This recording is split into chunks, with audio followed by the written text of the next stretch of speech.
আসসালামু আলাইকুম গাইস।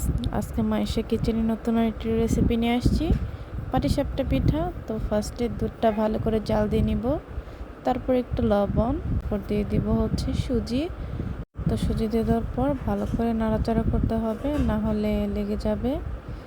তো যাতে লেগে না যায়, তো সাথে সাথে দিয়ে দিব হচ্ছে নারকেল। নারকেল দিয়ে দেওয়ার পরটা আরও ঘন হয়ে গেছে, সেজন্য দিয়ে দিব হচ্ছে পানি। পানি দিয়ে দেওয়ার পর চিনি দিয়ে ভালো করে জাল করে নিব। অন্যদিকে আরেকটি ডো বানাতে হবে, সেটা হচ্ছে এদিকে পিঠার ব্যাটারের মধ্যে কী কী লাগছে দেখে নিই।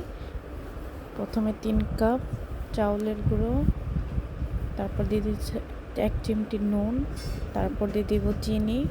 চিনি দিয়ে দেওয়ার পর হচ্ছে ভালো করে মেখে নিতে হবে। মিক্স করে তারপর ওখানে পরিমাণ মতো পানি দিয়ে ভালো করে মিশিয়ে নিতে হবে।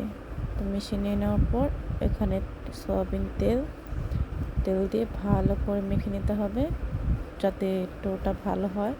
তারপর তেল ব্রাশ করে নিতে হবে। তেল ব্রাশ করে নিয়ে সে ব্যাটারটা একটা রুটির মতো শেপে ভালো করে ভেজে নিতে হবে। তারপর হালুয়ার পুরটা দিয়ে ভাজ করে নিতে হবে। তারপর রেডি আমাদের পাটিসাপটা পিঠা।